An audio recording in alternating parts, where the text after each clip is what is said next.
군경의 감시망을 뚫고 삼척항 부두까지 도착한 북한 목선은 발견 사흘 전에 이미 북방 한계선을 넘었던 것으로 우리 군이 확인했습니다. 네, 2012년 동해안 쪽 경계 초소를 무력화한 노크 기순의 해상판 또는 대기 기순이라는 말들이 나오는데요.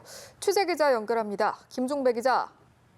네, 지난 15일 강원도 삼척항에서 발견된 북한의 소형 목선은 이미 12일 밤에 북방 한계선 NLL 남방으로 진입한 것으로 드러났습니다. 군 관계자에 따르면 4명을 태운 이 배는 지난 9일 함경북도에서 출항한 것으로 알려졌는데요. 선원들 증언을 토대로 한 여태까지 합동조사에 따르면 선박은 동해상에서 표류한 것이 아니라 애초부터 귀순 의도를 갖고 움직였습니다.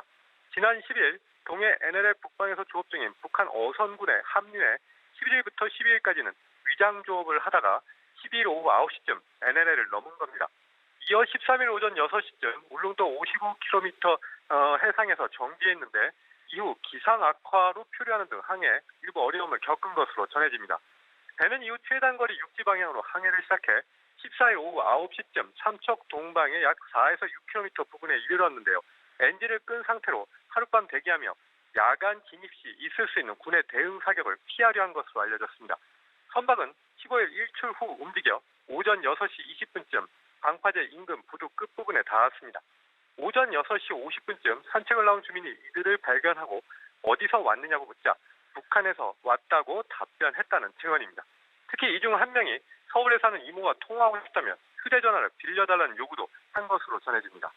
주민의 112 신고로 해경에 넘겨진 이들 가운데 2명은 귀순 의사를 밝혀서 남았고 현재 나머지 2은 북한에 송환됐습니다. 애초 이들 가운데 1명은 인민복, 1명은 얼룩무늬 전투복, 다른 2명은 작업복 차림이었는데 모두 민간인 신분이라고 일단 당국은 파악하고 있습니다. 당시 북한 목선의 접근은 해안선에 있는 진영 영상감시체계와 해양수산청, 해경의 폐쇄 해로 영상에도 식별됐던 것으로 뒤늦게 확인됐습니다. 선장 동의로 폐기됐다고 알려진 목선은 동해 1함대가 보관 중이라고 군 관계자가 확인했습니다. 네, 해안 해상 경계 작전에 문제가 없었다는 군 당국의 애초 설명이 사건을 은폐하려 한 것 아니냐는 비판을 부르고 있는 상황인데 군은 어떤 입장입니까?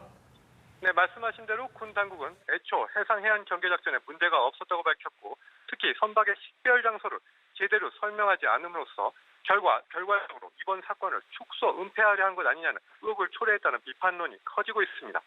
앞서 어선의 신고로 선박을 발견했다거나 표류하다 발견됐다는 등 추측성 보도가 많이 나왔지만 군 당국은 이에 대해 시정 요구 등을 하지 않았습니다.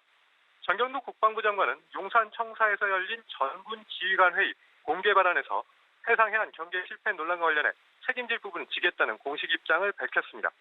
북한 어선 관련해 매우 엄중한 상황으로 인식하고 있다며 상황을 되짚어 책임져야 할 인원이 있다면 엄중히 책임을 져야 할 것이라고 말했습니다.